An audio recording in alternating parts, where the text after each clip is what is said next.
نوجوانوں کے ذہن میں عموماً یہ اشکال ہوتا ہے کہ جی کسی کو غلط نہیں کہنا چاہیے، کسی کو برا نہیں کہنا چاہیے، اور جو مسلمان جو ہے وہ کلمہ پڑھ لے اور نمازیں پڑھ رہا ہو اور اپنے آپ کو مسلمان کہہ رہا ہو، اب وہ جو مرضی کر لے، جو مرضی کہہ لے، اس کو ہم دائرہ اسلام سے خارج قرار نہیں دے سکتے، ہمیں اس کو کافر کہنے کا کوئی حق نہیں ہے۔ جو پہلا اشکال ہے کہ کسی کو غلط نہیں کہنا چاہیے، یہ تو بالکل بداہتاً باطل ہے۔ بالکل جو بھی ذی شعور ہوگا وہ اس چیز کو سمجھ سکتا ہے کہ ایسا کیسے ہو سکتا ہے کہ ہم غلط کو غلط نہ کہیں اور صحیح کو صحیح نہ کہیں، باطل کو باطل اور حق کو حق نہ کہیں۔ اگر ایسا ہوگا تو حق باطل سے کیسے جدا ہوگا، باطل حق سے کیسے جدا ہوگا، غلط اور صحیح کی کیسے پہچان ہوگی؟ تو یہ ساری چیزیں بالکل مبہم سی ہو جائیں گی اور ساری چیزوں کا آپس میں اس انداز سے اختلاط ہو جائے گا کہ کسی کو سمجھ ہی نہیں آئے گی کہ کس طرف جانا چاہیے اور کس طرف نہیں جانا چاہیے۔ تو یہ تو بداہتاً یعنی عقل بھی اس چیز کا تقاضا کرتی ہے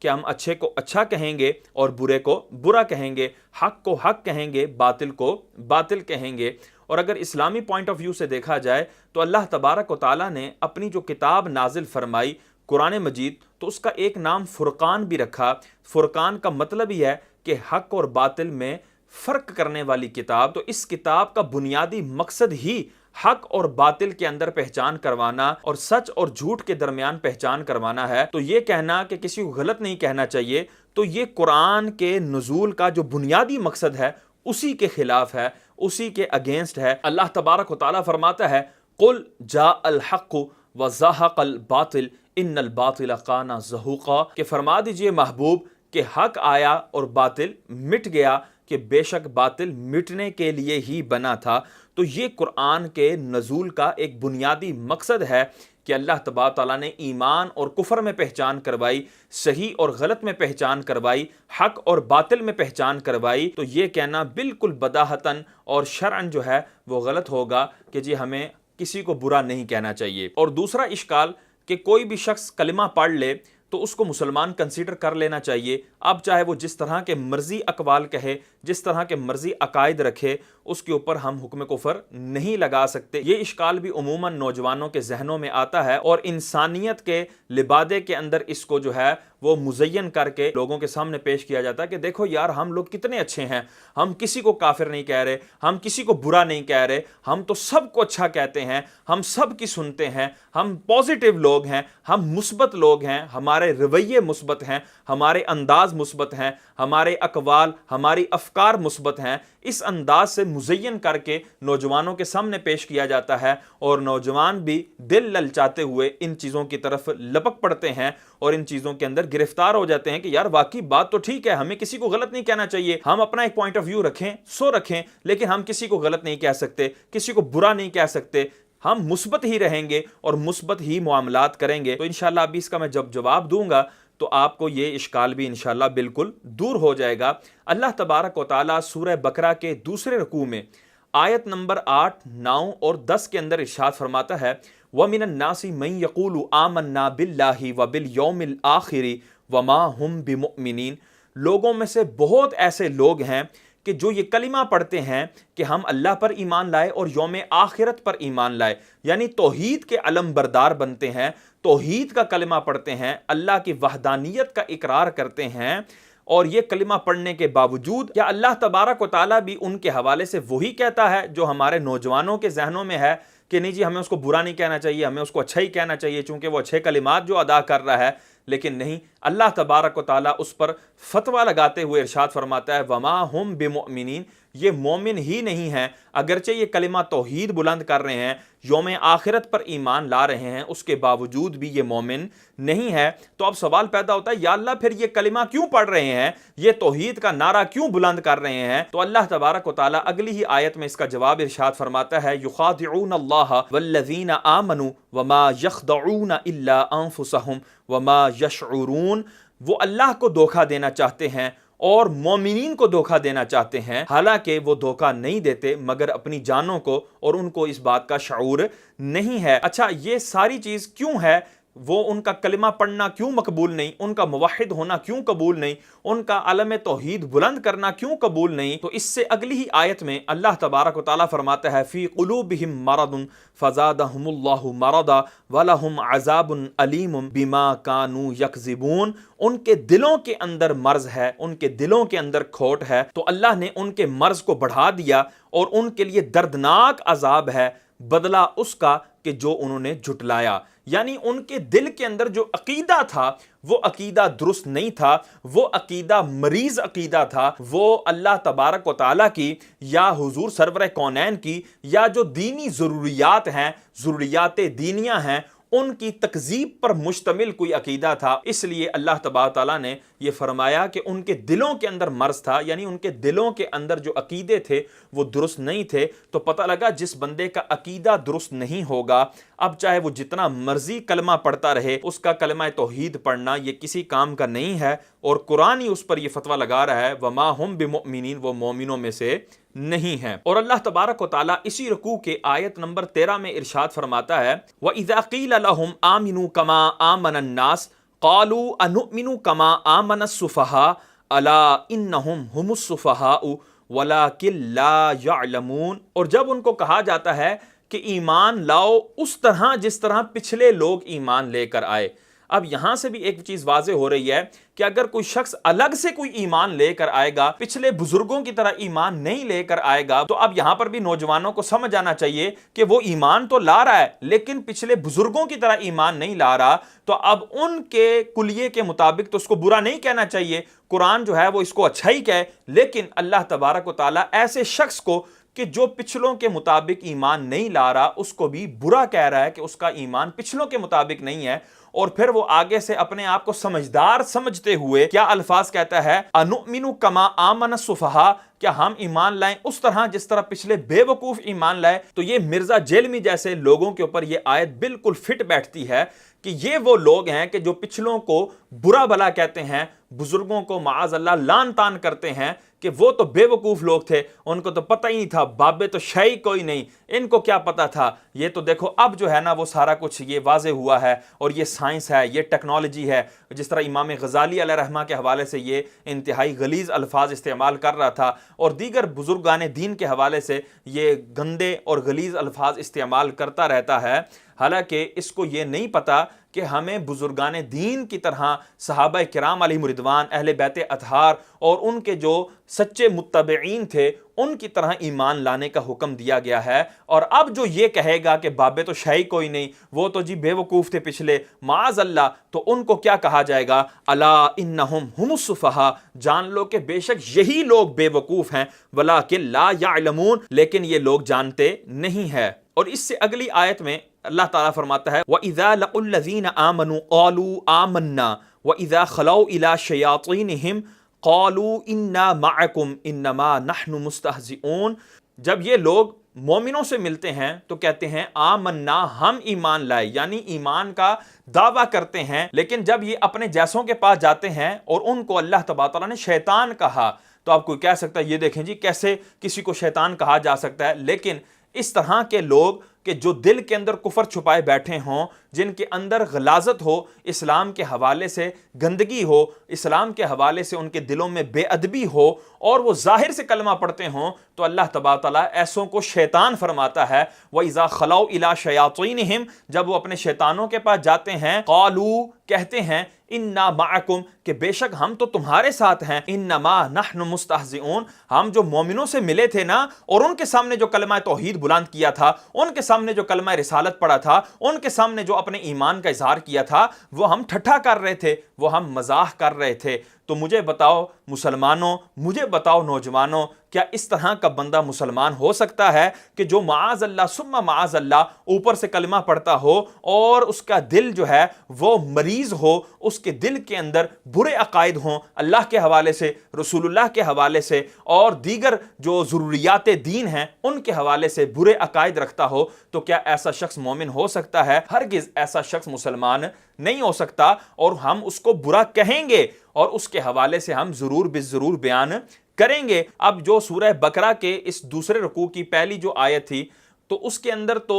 یہ ذکر تھا کہ اللہ پر ایمان لانے کے حوالے سے۔ اب آ جائیں سورہ منافقون کی آیت نمبر 1 کی طرف۔ اللہ تبارک و تعالیٰ ارشاد فرماتا ہے اذا جاءک المنافقون قالوا نشہد انک لرسول اللہ، جب آپ کے پاس منافق آئے تو انہوں نے کہا کہ ہم گواہی دیتے ہیں کہ بے شک آپ اللہ کے رسول ہیں۔ اب یہاں پر دیکھو مسلمانوں کہ وہ منافقین کیا کلمہ پڑھ رہے ہیں، نشہد انک لرسول اللہ۔ وہاں پر کیا تھا، وَمِنَ النَّاسِ مَن يَقُولُ آمَنَّا بِاللَّهِ وَبِالْيَوْمِ الْآخِرِ، وہ کہتے تھے ہم اللہ پر ایمان لائے اور یوم آخرت پر ایمان لائے۔ رب تبارک و تعالیٰ نے فرمایا وَمَا هُم بِمُؤْمِنِينَ، یہ مومن نہیں ہیں۔ اور یہاں سورہ منافقون کی پہلی آیت میں وہ منافقین کیا کہہ رہے ہیں کہ نشہد انک لرسول اللہ، کہ ہم گواہی دیتے ہیں کہ بے شک آپ ہی اللہ کے رسول ہیں۔ اتنی تاکید کے ساتھ گواہی دے رہے ہیں۔ یہاں پر انا حروف مشبہ بالفعل میں سے ہے، یہ بھی تاکید کا معنی دیتا ہے، اور اس کے بعد خبر پر لام تاکید داخل ہے، یہ بھی تاکید کا معنی دیتا ہے، اور اس کے شروع میں نشہدو کا لفظ بھی انہوں نے ڈال دیا کہ کسی چیز کے حوالے سے شہادت کے الفاظ کہنا یہ اس بات کو مزید بھارا کر دیتا ہے، مزید اس بات کے اندر وزن پیدا کر دیتا ہے۔ تو کتنے موقت انداز سے انہوں نے کلمہ پڑھا۔ اب چاہیے تو یہ تھا، یہ جو نوجوانوں کی سائیکی ہے اس کے مطابق چاہیے تو یہ تھا کہ جی اللہ تبارک و تعالیٰ فرما دیتا کہ یہ بہت اچھا کر رہے ہیں، یہ ان کا اسلام اے محبوب آپ قبول فرما لیں، اور اس انداز سے ان کو سراہا جاتا، لیکن نہیں۔ اللہ تبارک و تعالیٰ فرماتا ہے واللہ یعلم انک لرسولہ، اللہ جانتا ہے کہ آپ اللہ کے رسول ہیں، واللہ یشہد ان المنافقین لکاذبون، اور اللہ گواہی دیتا ہے کہ بے شک منافق جھوٹے ہی ہیں۔ اب یہاں پر دیکھیں منافقوں نے جو ہے جملہ بولا تھا نشہد انکا لرسول اللہ، انہوں نے نشہدو کا لفظ استعمال کیا۔ اسی طرح انا حروف مشبہ بالفعل میں سے ایک حرف مشبہ بالفعل جو ہے اس کو ذکر کیا تاکید والا، اور اس کے بعد خبر پر لام تاکید کو داخل کیا۔ تو کتنی تاکیدوں کا ذکر کر کے انہوں نے کلام کیا۔ تو اللہ تبارک و تعالیٰ نے جب رد فرمایا ان منافقین کا تو اسی طرح کے وزنی جملے کے ساتھ، حالانکہ اللہ تبارک و تعالیٰ اگر یہ فرما دیتا کہ محبوب یہ جھوٹے ہیں تب بھی ہم نے ماننا تھا، اور یقیناً بالیقین ماننا تھا، اور یہ وہ رد ہوتا جس کا کوئی آگے رد نہ کر سکتا، تو ایمان والے ضرور ایمان لاتے، لیکن نہیں، اللہ تبارک و تعالیٰ نے اسی شد و مد کے ساتھ ان کا رد فرمایا، اور اسی طرح تاکیدی جملہ ارشاد فرمایا واللہ یشہد۔ ادھر تھا کہ وہ جو ہیں وہ منافقین وہ کہتے ہیں نشہد، یہاں پر اللہ فرماتا ہے واللہ یشہد، اللہ گواہی دیتا ہے۔ یہ منافقین کیا گواہی دیں گے، ان کی گواہی کا کیا بھار ہے، ان کی گواہی کا کیا وزن ہے، اللہ گواہی دیتا ہے ان المنافقین، کہ بے شک منافقین۔ یہاں پر بھی انا حروف مشبہ بالفعل میں سے آیا، تاکید کے لیے آیا، اور آگے فرمایا لکاذبون، یعنی خبر پر لام تاکید کو داخل کیا کہ بے شک منافق جھوٹے ہی ہیں۔ تو اب مجھے مسلمان بتائیں کہ اگر کوئی شخص اپنا کلمہ پڑھنے میں جھوٹا ہو تو وہ کیا مسلمان رہے گا؟ ہرگز نہیں، وہ شخص دائرہ اسلام سے خارج ہے، اس کا اسلام معتبر نہیں ہے کہ جب وہ اپنے کلمہ پڑھنے میں ہی جھوٹا ہے تو وہ کیوں کر مسلمان ہو سکتا ہے۔ تو یہاں پر دیکھیں اللہ تبارک و تعالیٰ نے ان منافقین کو جھوٹا قرار دیا، حالانکہ وہ تو سچ بول رہے تھے، وہ تو محمد عربی کو رسول اللہ کہہ رہے تھے، تو پھر کس طرح جھوٹے ہوئے؟ تو اس پر علامہ تفتزانی علیہ رحمہ اس کا جواب دیتے ہوئے ارشاد فرماتے ہیں کہ دیکھو کہ منافقین نے نشہدو کا صیغہ استعمال کیا تھا کہ ہم گواہی دیتے ہیں، اور گواہی ہمیشہ دل سے دی جاتی ہے، اوپر سے گواہی نہیں دی جاتی۔ تو چونکہ منافقین دل سے حضور کو رسول اللہ نہیں مانتے تھے، اس لیے وہ جو لفظ شہادت کہہ رہے تھے وہ شہادت کہنے میں جھوٹے ہیں، اللہ کے رسول کو رسول کہنے میں جھوٹے نہیں ہیں، بلکہ وہ اپنے اس کلمے کو شہادت کہنے میں جھوٹے ہیں، یعنی انہوں نے دل سے گواہی نہیں دی۔ تو پتہ لگا کہ زبان سے بندہ کلمہ پڑھتا رہے، جتنی مرضی تاکید کے ساتھ کلمہ پڑھتا رہے، جتنے مرضی زور و شور کے ساتھ کلمہ پڑھتا رہے، لیکن اگر اس کا دل سے کلمہ درست نہیں ہوگا، اس کا عقیدہ دل میں درست نہیں ہوگا، رسول اللہ کے حوالے سے اس کے دل میں احترام نہیں ہوگا، اس کے دل کے اندر حضور سرور کونین صلی اللہ علیہ وسلم کی عزت نہیں ہوگی، تو اس کا کلمہ پڑھنا کبھی بھی معتبر نہیں ہوگا۔ اب آئیں اس چیز کی طرف کہ مسجد جو ہے کیا وہ ہر مسجد اللہ کا گھر ہے؟ کیا ہر مسجد میں ہمیں جا کر نماز پڑھنی چاہیے؟ ہر ایک کے پیچھے ہمیں کھڑے ہو جانا چاہیے؟ اس کے حوالے سے بھی اس کا بھی میں ضمناً جواب دیتا چلتا ہوں۔ اللہ تبارک و تعالیٰ سورہ توبہ آیت نمبر 107 کے اندر ارشاد فرماتا ہے وَالَّذِينَ اتَّخَذُوا مَسْجِدًا ضِرَارًا وَكُفْرًا وَتَفْرِيقًا بَيْنَ الْمُؤْمِنِينَ وَإِرْصَادًا لِمَنْ حَارَبَ اللَّهَ وَرَسُولَهُ مِنْ قَبْلُ وَلَا يَحْلِفُنَّ إِنْ أَرَدْنَا إِلَّا الْحُسْنَى واللہ یشہد انہم لکاذبون۔ تو اب یہاں پر اللہ تبارک و تعالیٰ فرما رہا ہے وہ لوگ کہ جنہوں نے مسجد بنائی۔ اب کسی کے ذہن میں آئے گا کہ یار کیا پتا، اب اللہ تعالیٰ آگے جو ہے وہ بشارتیں سنائے گا کہ جس نے مسجد بنائی اس کا جنت میں گھر بنے گا، اس کو یہ انعام ملے گا، یہ اکرام ملے گا، اب اس طرح کی فضیلتیں بیان ہوں گی۔ لیکن نہیں، اللہ فرماتا ہے وَالَّذِينَ اتَّخَذُوا مَسْجِدًا ضِرَارًا وَكُفْرًا وَتَفْرِيقًا بَيْنَ الْمُؤْمِنِينَ، وہ لوگ جنہوں نے مسجد بنائی اور وہ تفرقہ ڈالنے والی ہے، وہ ضرر پہنچانے والی مسجد ہے اور کفر گاہ ہے۔ اللہ اس کو مسجد بھی کہہ رہا ہے اور کفر گاہ بھی کہہ رہا ہے۔ مسجد کیا ہوتی ہے؟ مسجد کا کیا معنی ہوتا ہے؟ مسجد کا معنی ہوتا ہے سجدہ کی جگہ۔ تو کیا جتنے بھی کافر ہیں، یہودی ہو گئے، نصرانی ہو گئے، سکھ ہو گئے، ہندو ہو گئے، بدھ مت ہو گئے، جتنے بھی کافر ہیں، کیا وہ اپنی عبادت گاہ کو کوئی بھی مسجد کہتا ہے؟ نہیں، مسلمان کہتے ہیں یا مسلمان کہلانے والے اپنی عبادت گاہ کو مسجد کے نام سے موسوم کرتے ہیں۔ تو اس آیہ مبارکہ میں اللہ تبارک تعالیٰ مسجد بھی فرما رہا ہے اور ساتھ اس کو کفرًا و تفریقًا بین المؤمنین، کفر گاہ اور تفرقہ بازی والی مسجد قرار دے رہا ہے۔ پتہ لگا ہر مسجد وہ اللہ کا گھر نہیں ہے، ہر مسجد وہ جائے سجدہ نہیں ہے، بلکہ کئی ایسی مسجدیں بھی ہیں، کئی ایسی مساجد بھی ہیں جو کفر گاہ ہیں اور مومنوں کے درمیان تفرقہ بازی کرنے والی ہیں۔ اور آگے اللہ تبارک تعالیٰ کیا فرماتا ہے وَلَا يَحْلِفُنَّ إِنْ أَرَدْنَا إِلَّا الْحُسْنَى، اور جب ان سے بات کی جاتی ہے نا کہ یہ تم نے کیوں بنائی ہے مسجد، تو وہ اللہ کی قسمیں اٹھا کر کہتے ہیں کہ ہم نے اچھائی کا ہی ارادہ کیا ہے، یعنی ہم نے بڑی نیک نیتی سے یہ مسجد بنائی ہے، ہم نے بڑی عبادت کرنے کے لیے یہ مسجد بنائی ہے، بڑے نیک نیتی سے اور دین کی تبلیغ اور اشاعت کے لیے ہم نے یہ مسجد بنائی ہے۔ اس طرح کی باتیں اللہ کی قسمیں اٹھا اٹھا کر کہتے ہیں۔ اب آگے دیکھیں اللہ کس طرح رد فرماتا ہے واللہ یشہد انہم لکاذبون، اللہ گواہی دیتا ہے کہ بے شک یہ جھوٹے ہی ہیں۔ تو اللہ تبارک و تعالیٰ ان لوگوں کو جنہوں نے مسجد بنائی، ان کو کوئی بشارت نہیں سنا رہا، ان کو کوئی خوشخبری نہیں سنا رہا، بلکہ ان کے حوالے سے فرمایا کہ یہ جھوٹے لوگ ہیں، یہ جو قسمیں اٹھاتے ہیں یہ جھوٹی قسمیں اٹھاتے ہیں۔ اور اس سے اگلی آیت میں اللہ تبارک و تعالیٰ اپنے محبوب صلی اللہ تعالی وسلم کو مخاطب کر کے ارشاد فرماتا ہے لا تقم فیہ ابدا، اے میرے محبوب آپ نے اس مسجد میں کبھی بھی کھڑے تک نہیں ہونا۔ یہاں دیکھیں حضور سرور کونین صلی اللہ تعالی وسلم کو اس مسجد میں جو کفر گاہ ہے، تفرقہ ڈالنے والی ہے اور اللہ کے دشمنوں کے لیے انتظار گاہ ہے، ایسی مسجد میں کھڑے ہونے تک سے منع کر دیا۔ میں کہتا ہوں مسلمانوں، امام الانبیاء سید الانبیاء کو تو رب تبارک و تعالیٰ ایسی مسجد میں کھڑے ہونے سے بھی منع فرما دے، اور اسی محبوب کا چاہنے والا، اسی محبوب کا کلمہ پڑھنے والا، ماننے والا، وہ اس مسجد میں جا کر نمازیں پڑھ رہا ہو، وہ اس مسجد میں جا کر جو ہے وہ تلاوتیں کر رہا ہو، وہ اس مسجد کے اندر جا کر ان کی محافل میں، ان کی مجالس میں، ان کے تبلیغی حلقوں میں شرکت کر رہا ہو، ایسا کسی مومن سے تصور نہیں کیا جا سکتا۔ تو اس انداز سے اللہ تبارک و تعالیٰ نے ان آیات میں یہ بیان فرما دیا کہ ہر کلمہ گو، ہر کلمہ پڑھنے والا، ہر اپنے آپ کو موحد کہنے والا، توحید کا علم بردار بننے والا، وہ مسلمان نہیں ہو سکتا۔ اسی طرح ہر مسجد وہ بیت اللہ نہیں ہو سکتی اور اللہ کا گھر نہیں ہو سکتی، وہ جائے سجدہ نہیں ہو سکتی، اور ایسی مسجدوں میں ہمیں کھڑے ہونے تک سے بھی منع فرمایا گیا ہے۔